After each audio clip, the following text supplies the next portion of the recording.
बिस्मिल्लाहिर्रहमानिर्रहीम। अस्सलामु अलैकुम dear students, I am professor Siddique Nawaz, Alpine degree college Khanpur. आज हमारा लेक्चर नंबर 3 जिसमें हम एक्सरसाइज के बकिया क्वेश्चन डिस्कस करेंगे। तो question number 5, how the classification of elements in different blocks help in understanding their chemistry.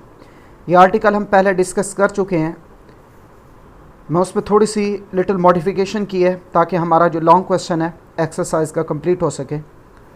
Blocks in periodic table, बेटा elements जो periodic table के एलिमेंट्स हैं उन्हें हमने क्लासीफाई किया 4 ब्लॉक्स में on the basis of last electron जो specified orbital में मौजूद होता है, जो टेक पार्ट करता है केमिकल बॉन्डिंग में। यानी पीरियोडिक टेबल में एलिमेंट्स को 4 ब्लॉक में तकसीम किया है on the basis specified orbital में इलेक्ट्रॉन्स की प्रेजेंस जो इन्वॉल्व होती है केमिकल बॉन्डिंग की बुनियाद पे। पहला S block element, group first A और group second A elements along with helium, हम इन्हें बोलते हैं एस ब्लॉक एलिमेंट, क्योंकि इनका जो वैलेंस इलेक्ट्रॉन होता है वो एस ऑर्बिटल में पाया जाता है। फॉर एग्जांपल हीलियम जिसका एटॉमिक नंबर है 2, कन्फिगरेशन है 1s2, तो इसके जो वैलेंस इलेक्ट्रॉन है वो s ऑर्बिटल में है। सोडियम जिसका atomic number 11, configuration 1s2, 2s2, 2p6, 3s1, तो इसका वैलेंस इलेक्ट्रॉन s ऑर्बिटल में मौजूद है। फिर है हमारे पास p block element, group third A और से लेकर ग्रुप 8 ए सब ग्रुप थर्ड ए से ग्रुप 8 ए तक के एलिमेंट्स एक्सेप्ट हीलियम कहलाते हैं p ब्लॉक एलिमेंट, और क्योंकि इनका जो वैलेंस इलेक्ट्रॉन है वो प्रेजेंट होता है p ऑर्बिटल में। जैसे boron atomic number 5, configuration 1s2, 2s2, 2p1, p के लास्ट इलेक्ट्रॉन p ऑर्बिटल में है तो ये p ब्लॉक एलिमेंट है। उसी तरह क्लोरीन एटॉमिक नंबर 17, कन्फिगरेशन है 1s2, 2s2, 2p6, 3s2, 3p5, तो 5 इलेक्ट्रॉन है वैलेंस शेल के अंदर, वैलेंस ऑर्बिटल p के अंदर, इससे हम कहते हैं p ब्लॉक एलिमेंट। फिर है D block element, group first B से लेकर ग्रुप 8 बी तक एलिमेंट्स जो है उन्हें बोलते हैं डी ब्लॉक एलिमेंट, क्योंकि इनका वैलेंस इलेक्ट्रॉन पाया जाता है डी ऑर्बिटल में। इन्हें ट्रांजिशन एलिमेंट्स भी कहते हैं। जैसे फॉर एग्जांपल हमारे पास आयरन है atomic number 26, configuration 1s2, 2s2, 2p6, 3s2, 3p6, 4s2, 3d6, तो 6 इलेक्ट्रॉन है डी ऑर्बिटल के अंदर, तो डी ब्लॉक एलिमेंट है। जिरकोनियम जिसका atomic number 40, configuration 1s2, 2s2, 2p6, 3s2, 3p6, 4s2, 3d10, 4p6, 5s2, 4d2, तो D orbital के अंदर लास्ट इलेक्ट्रॉन है, इसलिए हम कहते हैं डी ब्लॉक एलिमेंट्स।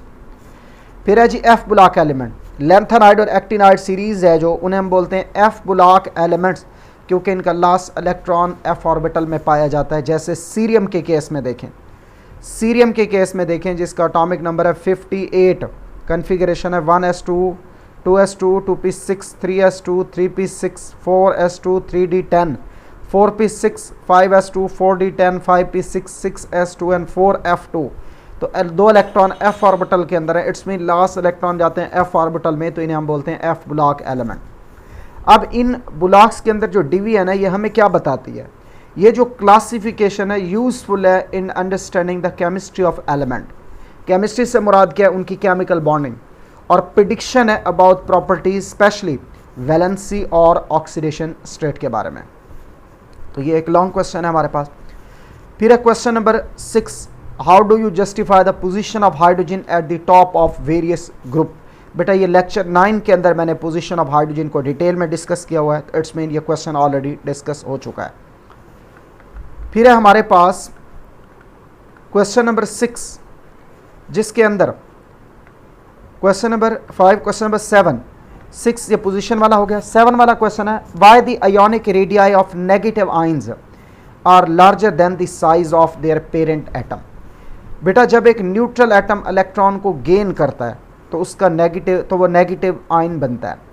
साइज जो होता है आयन का वो इंक्रीज हो जाता है। उसके पीछे 2 रीज़न है। पहली, एक तो electron to proton ratio imbalance हो जाती है, दूसरा न्यूक्लियर होल्ड जो होता है वो रिमेनिंग इलेक्ट्रॉन के वीकर हो जाता है, जिससे साइज एक्सपेंड हो जाता है। तो इसलिए हम कह सकते हैं कि एडिशन ऑफ इलेक्ट्रॉन के दौरान इलेक्ट्रॉनिक क्लाउड एक्सपेंड होता है, जिससे आयोनिक रेडियस नेगेटिव आयन का ग्रेटर हो जाता है than size of its parent atom. जैसे फ्लोरीन एटम का बेटा एक्चुअल साइज होता है 64 पिकोमीटर, लेकिन आपकी बुक में 72 है तो मैंने उसी से रिप्लेस किया। तो फ्लोरीन का 72 पिकोमीटर है। जब एक इलेक्ट्रॉन ऐड होता है तो फ्लोराइड आयन जिसका साइज है 136 picometre. Question number 8, why ionisation energy decreases down the group and increases along a period. Why ionisation energy decreases down the group and increases along a period. बेटा जो value ionisation energy के वो decrease करती है down the group, क्यों? क्योंकि down the group nuclear force वैलेंशियल electron पे कम हो जाती है। ये जो डिक्रीज है न्यूक्लियर फोर्स का वो दो रीजंस है, एक top to bottom size of atom बढ़ता है, दूसरा शील्डिंग इफेक्ट बढ़ता है। साइज ऑफ एटम के बढ़ने और शील्डिंग इफेक्ट के बढ़ने से जो न्यूक्लियर पुल होता है वैलेंशियल इलेक्ट्रॉन पे कम हो जाता है, जिससे top to bottom ionisation energy decrease हो जाती है।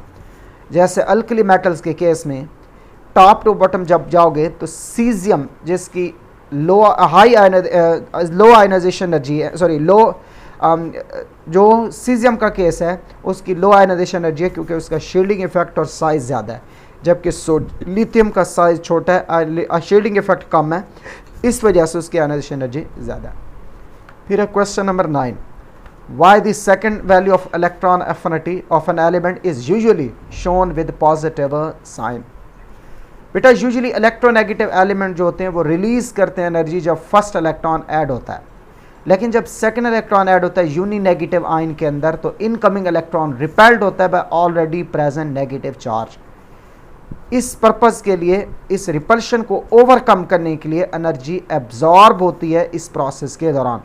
दैट्स व्हाई हम कहते हैं फॉर्मेशन ऑफ डायनेगेटिव आयन जो है ये एंडोथर्मिक प्रोसेस है और इसके लिए इलेक्ट्रॉन एफिनिटी की वैल्यू हमेशा पॉजिटिव साइन में लिखी जाएगी।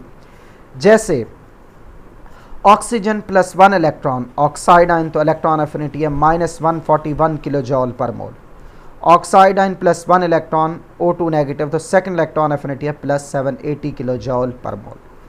ये बेटा यहाँ पे कंपोजिंग में प्रॉब्लम हुआ है क्योंकि जो क्वेश्चन नंबर 8 है उसमें इलेक्ट्रॉन आयोनाइजेशन एनर्जी का ट्रेंड अक्रॉस अ पीरियड भी है।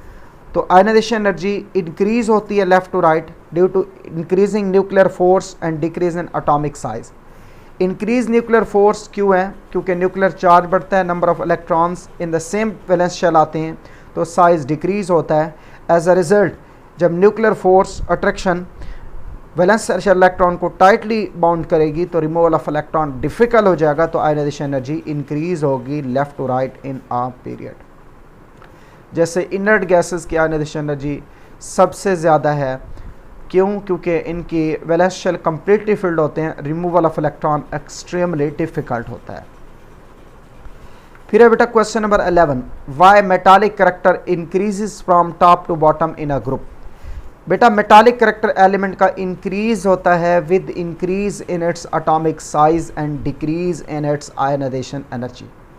जब हम टॉप टू बॉटम मूव करते हैं एटॉमिक साइज एलिमेंट का बढ़ता है, आयोनाइजेशन एनर्जी डिक्रीज होती है, जो remover of electron bigger size atom से ईजियर बना देता है। As a result metallic character top to bottom increase करता है। जैसे ग्रुप फर्स्ट ए के केस में सीजियम ज़्यादा मेटालिक है कंपैरेटिव टू सोडियम। फिर बेटा क्वेश्चन 11 है, explain the variation in melting point along the short periods. ये मेल्टिंग बॉइलिंग पॉइंट दोनों के हवाले से आ सकता है, तो आप यहाँ पे क्योंकि मेल्टिंग पॉइंट है तो यहाँ आप लिखेंगे मेल्टिंग पॉइंट जो सब्सटेंसेस के होते हैं वो मेजर हैं strength of forces between their particle. अब उसने शॉर्ट पीरियड्स में पूछा है, तो शॉर्ट पीरियड्स में हम अगर देखें वेरिएशन पीरियड में, शॉर्ट पीरियड में मेल्टिंग पॉइंट की दो डिफरेंट ट्रेंड्स हैं। पहला फ्रॉम फर्स्ट ए से fourth A, melting point elements first A to fourth A तक इंक्रीज होते हैं क्योंकि इनमें जो बाइंडिंग स्ट्रेंथ होती है वो बढ़ती है बिटवीन एटम्स ऑफ एलिमेंट। जो बाइंडिंग स्ट्रेंथ है between atom of element from first A to fourth A वो दो चीज़ों पे डिपेंड करती है, एक साइज ऑफ एटम, दूसरा number of valence electrons.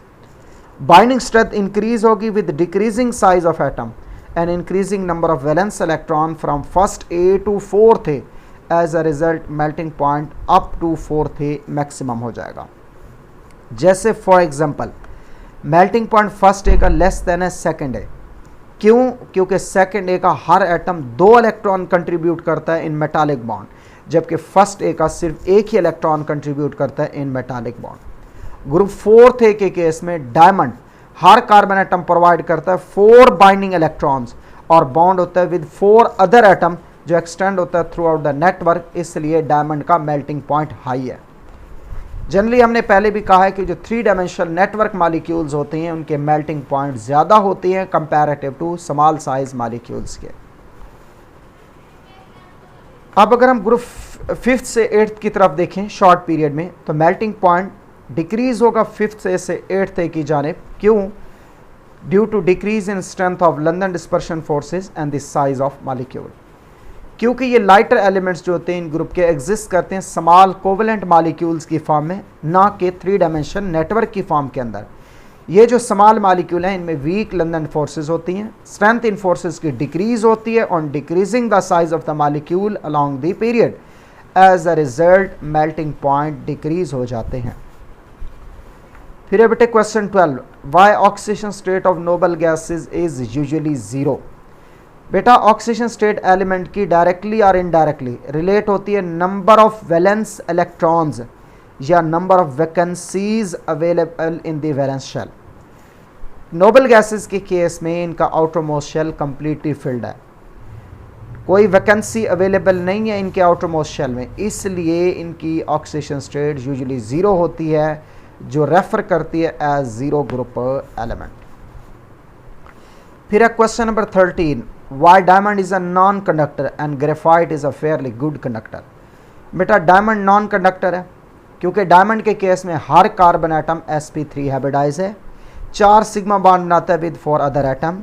Sigma bond stable bond है, सिग्मा इलेक्ट्रॉन हाईली लोकलाइज्ड होते हैं, वो फ्रीली तौर पे मूव नहीं कर सकते from one place to another. As a result जब फ्री इलेक्ट्रॉन अवेलेबल नहीं होंगे तो डायमंड नॉन कंडक्टर होगा हीट और इलेक्ट्रिसिटी के लिए।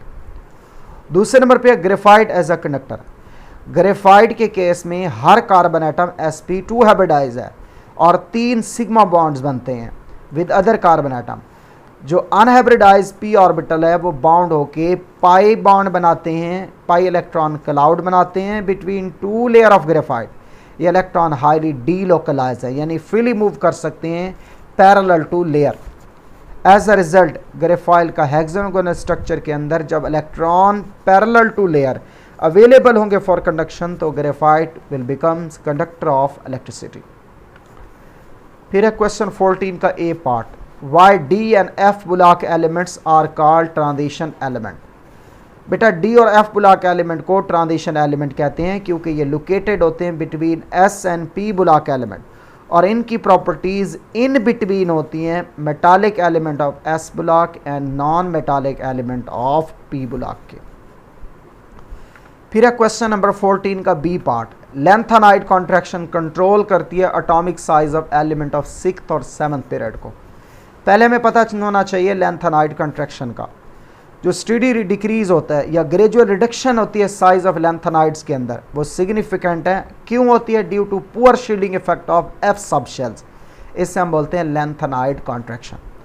जब हम लेफ्ट टू राइट मूव करते हैं तो नंबर ऑफ शेल तो सेम रहते हैं लेकिन नंबर ऑफ इलेक्ट्रॉन इंक्रीज होते हैं। As a result nuclear charge बढ़ता है, शील्डिंग इफेक्ट डिक्रीज होता है, तो एटॉमिक साइज डिक्रीज होता है इन बोथ 6th और 7th period. Actually in cases के अंदर होता क्या है, हर कंजक्टिव एटम के लिए न्यूक्लियर चार्ज एक पॉजिटिव यूनिट बढ़ता है जिसके साथ ही एक इलेक्ट्रॉन सेम वैलेंस शेल के अंदर एक इलेक्ट्रॉन इंक्रीज हो जाता है 4f ऑर्बिटल के अंदर जो सराउंड कर रहा है न्यूक्लियस को। जो न्यू इलेक्ट्रॉन है वो एंटर हुआ है 4f ऑर्बिटल के अंदर, यानी f इनर ऑर्बिटल के अंदर, ना कि वैलेंस के अंदर।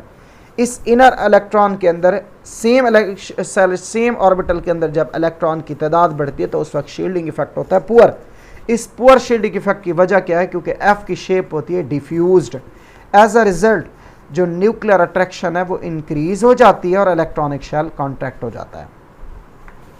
फिर है क्वेश्चन नंबर 14 का D part, oxidation state vary करती है in period but remain almost constant in group. वजह बेटा ऑक्सीजन स्टेट एलिमेंट की डिपेंड करती है डायरेक्टली या indirectly number of valence electron और number of vacancies available in the valence shell.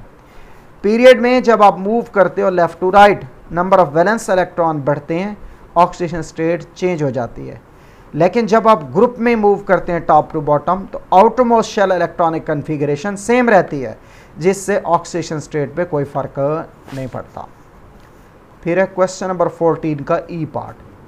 कहता है hydration energy of ion are in the following order, कि एल्यूमिनियम आयन की हाइड्रेशन एनर्जी ज़्यादा है मैग्नीशियम आयन से और उसकी हाइड्रेशन एनर्जी ज़्यादा है सोडियम आयन से। बेटा हाइड्रेशन एनर्जी डिपेंड करती है चार्ज टू साइज रेशो पर, चार्ज डेंसिटी पर। आयन हाई चार्ज डेंसिटी वाला हाई हाइड्रेशन एनर्जी रखता है। जब आप लेफ्ट टू राइट मूव करते हो ना, charge iso electronic positive ion के इंक्रीज होते हैं, साइज डिक्रीज होते हैं, तो चार्ज टू साइज रेशो कम हो जाएगी। As a result hydration energy बढ़ना शुरू हो जाएंगी। अब इस वक्त देख सकते हो कि एल्यूमिनियम का चार्ज ज़्यादा है, साइज स्मॉल है, तो चार्ज डेंसिटी ज़्यादा है, जिसने एल्यूमिनियम आयन की हाइड्रेशन एनर्जी को बढ़ा दिया कंपैरेटिव टू मैग्नीशियम आयन, और मैग्नीशियम आयन की चार्ज डेंसिटी ज़्यादा है कंपैरेटिव टू सोडियम आयन, जो रिस्पॉन्सिबल है for greater hydration energy of magnesium ion than sodium ion के। फिर है बेटे क्वेश्चन नंबर 14 का एफ पार्ट, कि why ionic character of halide decreases from left to right in a period. पहले हम हेलाइड को बता लेते हैं। Binary compound of halogen with other elements are called halide. बेटा जो आयोनिक कैरेक्टर है हेलाइड्स का अक्रॉस द पीरियड जब हम देखते हैं, आयोनिक कैरेक्टर हेलाइड का डिपेंड करता है electronegativity difference between halogen and bonded atom. जब हम मूव करेंगे left to right in a period, ionic character halide का डिक्रीज होगा due to decrease in electronegativity difference between halogen and bonded atom. As a result polarity halide की decrease होगी, तो they become more covalent, less ionic. फिर है बेटा question number 14 का G part, alkali metal ionic hydrides देते हैं why. बेटा अल्कली मेटल मोर इलेक्ट्रोपॉजिटिव है देन हाइड्रोजन। इनकी लो आयनाइजेशन एनर्जी होती है और स्ट्रॉन्ग टेंडेंसी होती है to form positive ion by losing their valence electron. ये जो इलेक्ट्रॉन एक्सेप्ट होता है हाइड्रोजन, बनता है हाइड्राइड आयन। पॉजिटिव और नेगेटिव आयन जब मिलेंगे तो बनेगा ionic bond. That's why alkali metal क्या देंगे, आयोनिक हाइड्राइड। जैसे सोडियम जब हाइड्रोजन से मिला है तो बना है सोडियम हाइड्राइड। फिर है बेटा क्वेश्चन नंबर 14 का एच पार्ट, कहता है जब आप लेफ्ट टू राइट मूव करते हो, सोडियम और फास्फोरस एक ही पीरियड में है, लेकिन इनके ऑक्साइड डिफरेंट है। सोडियम का ऑक्साइड बेसिक है, P2O4 का एसिडिक है। रीज़न बताएं। बेटा ऑल दो सोडियम और फास्फोरस बिलोंग करते हैं सेम पीरियड से, लेकिन इनका मेटालिक कैरेक्टर डिफर है एक दूसरे से अलॉट। जब आप लेफ्ट टू राइट मूव करते हो ना, न्यूक्लियर चार्ज इंक्रीज होता है due to with size decrease होता है। ये जो इंक्रीज न्यूक्लियर चार्ज है, ये रिस्पॉन्सिबल है for decreasing the metallic character. As a result sodium being metal basic oxide देगा, क्योंकि जब इसे वाटर में डालते हैं तो बेस देता है, जबकि फास्फोरस नॉन मेटल है, जब एसिडिक ऑक्साइड देगा, जब इसके ऑक्साइड को डालेंगे एसिड वाटर के अंदर तो ये एसिड देगा। It's mean as a result sodium का जो ऑक्साइड है Na2O, वाटर में डालने पे सोडियम हाइड्रोक्साइड देगा, जबकि फास्फोरस का जो ऑक्साइड है ये एसिडिक ऑक्साइड देगा P2O5 की फॉर्म में, जब वाटर में डालेंगे तो बनेगा फास्फोरिक एसिड। आई होप बेटा आपको ये बातें समझ आ गई होंगी। Thank you very much. अल्लाह हाफिज़।